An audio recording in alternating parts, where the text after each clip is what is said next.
is good, YouTube? Quinn Wade Basketball Analysis coming to you on a quick video. I wanted to let you guys know I got some new merchandise available, not just t-shirt anymore. I got different type of t-shirt, different type of shirts and logos that you can purchase on my spread shirt, and also hoodies now.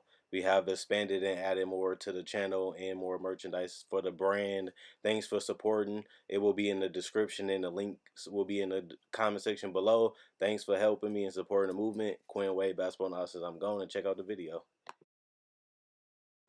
What is good, YouTube? Quinn Wade Basketball Analysis. Following up another What to Expect. We're going to talk about Jimmy Rickety Tickety Butler and his All-NBA teammate Karl Anthony Towns and his Rookie of the Year teammate Andrew Wiggins. And, of course, you have Jeff Teague, Taj Gibson, and the rest of the crew all ready to fight and get back into the playoff picture and hopefully have a better year than last year. This is a team that a lot of people are saying will not make the playoffs, or they might lose Jimmy Butler if they can't get on the right track in the beginning. And if Jimmy Butler isn't happy, he already rejected the extension, which he should have done. But at the same time, this team, if they sign Jimmy Butler to an extension, they're going to be basically stuck together and have little marginal wiggle room because Andrew Wiggins already got a $100 million extension. And then you got to remember they got to re-sign Karl Anthony Towns once his rookie deal is over. Plus, you have to pay Jimmy Butler more than you already paying him now when his contract expires this summer. So they in a tough area where they was not good enough to win a championship while also still being young. And what I mean by that is Karl Anthony Towns has still a lot of room to improve and grow. Yes, I know he's an all-star. Yes, I know he's an all-NBA, one of the best top 10, top 15 players in the NBA, and so is Jimmy Butler. Andrew Wiggins is one of the better players, but he hasn't really fit in with this team. Part of it could be Tom Thibodeau. I have to put some blame on him because he's never been a great offensive coach. Even when he had talent like Jimmy Butler and Derrick Rose in Chicago, even Carlos Boozer, he couldn't really figure out how to use him. So he has always been known for his defense, and that's crazy because the offense hasn't really been a problem. It's been the defense, and this is a more longer, lankier, athletic team, and they can't guard a fly crossing your face. And that's sad considering that Jimmy Butler is a two-way player and Tom Thibodeau is a very stern, old-school coach, and he just can't get this team to buy in defensively. And the reason why I said that is because they've been a bad defensive team for multiple years, even before Jimmy Butler came in, and even with Jimmy Butler replacing a terrible defender in Zach LaVine, they still haven't been able to even get a defensive identity or even a decent defensive concept on a consistent basis to have that just to rely on as a system to help this team become a better defensive team than what they really is. And I think this team has that ability. Jeff Teague is a mobile, athletic point guard, not the Derrick Rose or the Russell Westbrook type, but he can guard the position. Obviously, Andrew Wiggins is a long, lanky, athletic defender. I mean, player that should be a good defender, but he's not. You don't put enough time and effort. And obviously, Karl Anthony Towns is one of the more athletic, mobile forwards/centers, and he really doesn't try or put enough effort, energy, and when he does, he fouls too much, or he overhelps, which hurts, or he underhelps, which means he gives up on a play before he even gets, acclimated as a defender. So that's already bad. Then you add players like Taj Gibson that's supposed to help the defense. Didn't really work that way, and they paid him a lump sum of money that could hurt them in the future, depending on if they keep Karl Anthony Towns, Jimmy Butler. A glue piece like Taj Gibson helps them now with Karl Anthony Towns being on a rookie deal, but once he gets his extension that next year when it kicks in, it's going to be hard to keep a lot of this roster together, and they're going to be very top-heavy, which makes sense to let Jimmy Butler go or to trade him, even though you gave up a lot of young assets for him. You gave up a top 10 pick, and obviously Zach LaVine and Chris Dunn, who has star potential in both of them. So they're in a rocky place. They're in a hard place. But looking at this team, I still think that they're definitely a playoff team. I'm not going to overreact or criticize them. The hardest part to me is just looking at this bench. I feel like with them having so much cap space tied up, um, with Jimmy Butler, Gorgie, Dane, Taj Gibson, and Andrew Wiggins and Jeff Teague making 19 million. Andrew Wiggins making 25 million, more money than obviously Jimmy Butler and Towns. That's a problem.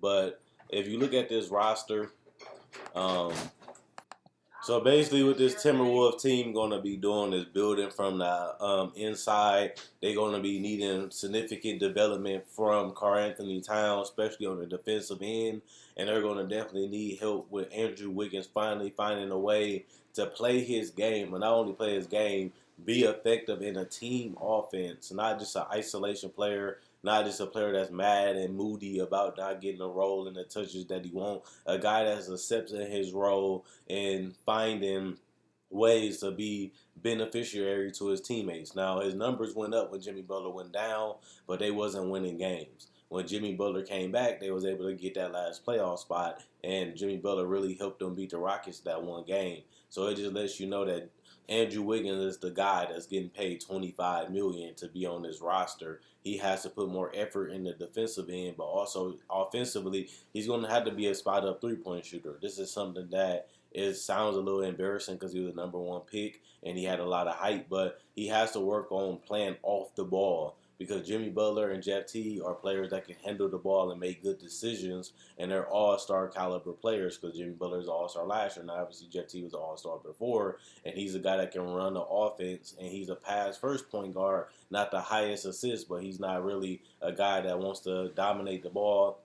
And we've seen a lot of Karl Anthony Towns getting the ball ran through him, and obviously Jimmy Butler did a lot of pick and roll and a lot of ball handling, and his assists showed that too. So having that dynamic means Andrew Wiggins is going to have to play with them and find out ways to stay effective and stay efficient, but also stay involved offensively without having the ball. And I think that's a big thing that he needs to work on.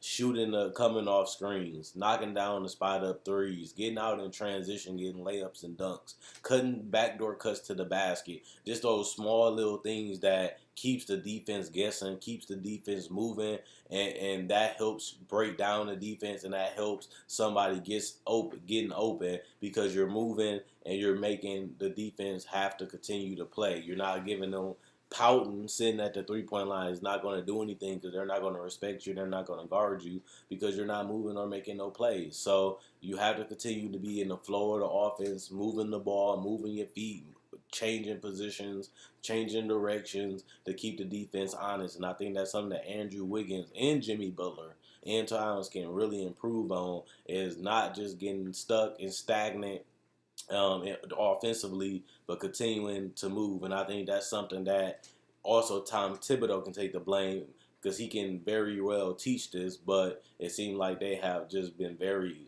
enthused. Even though they won a lot of games and they was on pace to win 50 games, this team still has a lot of internal growth that they can do to take that next level and become that 4th or 5th seed that can literally get out of the first round and challenge the Houston, the San Antonio, and obviously the Oklahoma City Thunder, the teams with multiple stars. But remember, Russell Westbrook's all NBA. Definitely Paul George was all NBA third team. So you have 2 All-Stars and 2 All NBA players too. You shouldn't be an 8th seed, even though the injuries is the reason why they dropped down.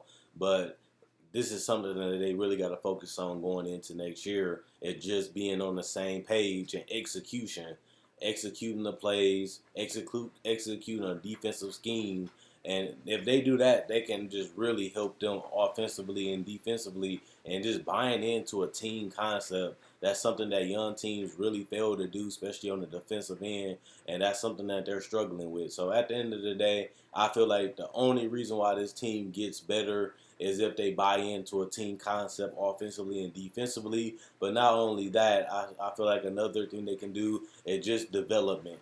You know, Jimmy Butler, he's going to bring what he brings to the table, and that's a top 10, top 15 player. But Towns, he can be better than that.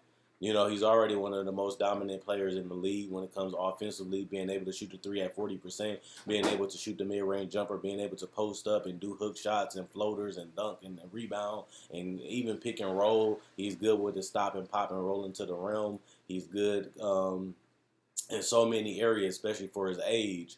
And for considering he's playing on a rookie deal, you have to really take advantage of this and try to make your best moves, because once you lock into these three players, you ain't going to have that much room to improve, which hurts you because you're never going to be a championship contender because of their contracts. And if they never develop or they never take that next step and become superstars, you basically going to be locked up into mediocrity where you're good enough to make the playoffs, but you're not good enough to win a championship, which is ugly because you're not going to get high lottery picks. You're not going to really get that much trades because you don't have the cap space to really make a big trade because they ate up with Taj Gibson, Andrew Wiggins, Jimmy Butler, and obviously Karl Anthony Towns getting his extension.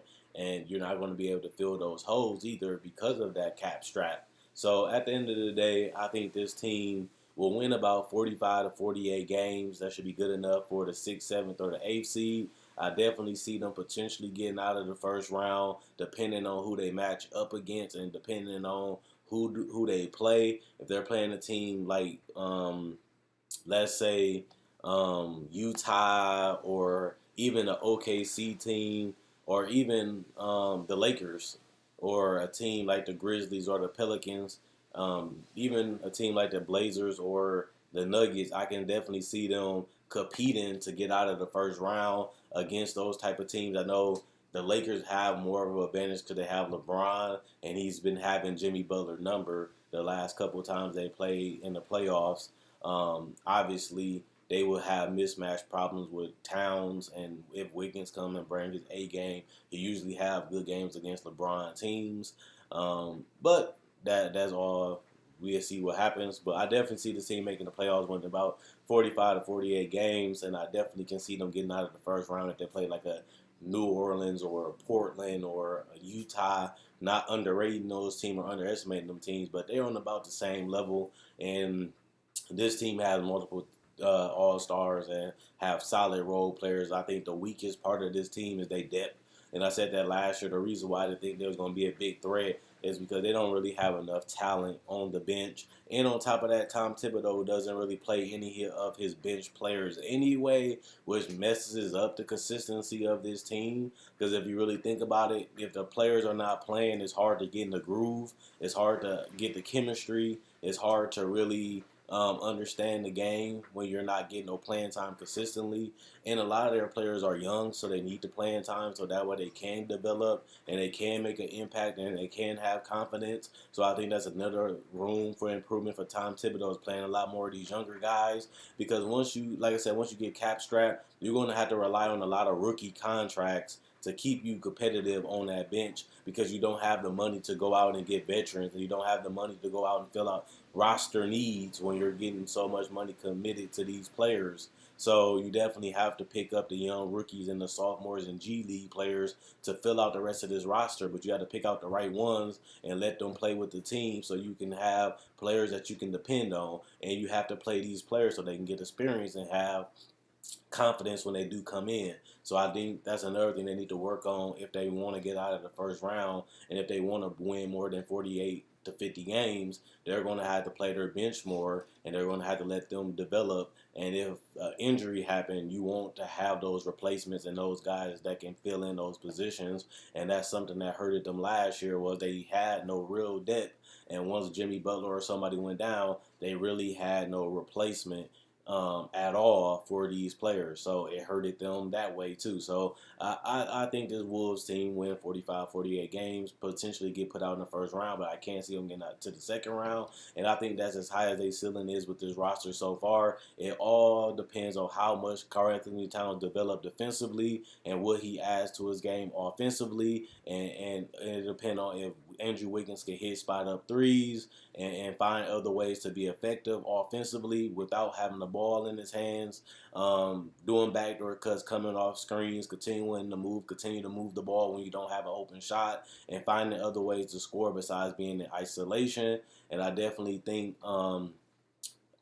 it depends on Tom Thibodeau and how serious can he get this team defensively. Can he get them on the same page? Can he build a system?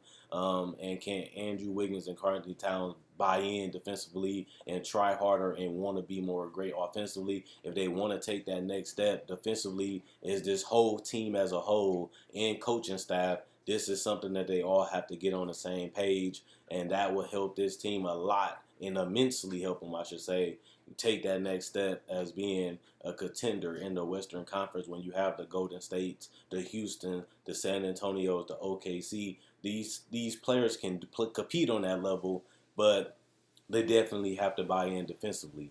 And most of those teams I just named are great offensive teams and great defensive teams, something that the Timberwolves have to do if they really want to be a championship contender. Check out my website, analysisplayground.com. Link it in the description in the comment section below. Check out my Facebook page, analysisplayground.com, and like on Facebook to show support. Link it in the description in the comment section below. If you want to buy any merchandise, I now have a store where you can buy t-shirts, hoodies, cups, mouse pads, pillowcases, whatever you want. Support the brand of analysisplayground.com and basketball analysis. Thanks for the support. Thanks for liking on Facebook. Thanks for buying merchandise. And also, thanks for watching the videos and liking on YouTube. I like that y'all enjoying the content. I like that y'all enjoying the videos. And I want to continue to make them, whether I'm at 2,000, 3,000, 100 views, a million views. I've been going strong these last couple years. And I'm thankful that you guys are starting to realize that and starting to support the movement more and more. And I really do appreciate it. But the videos going to keep coming for the rest of the month.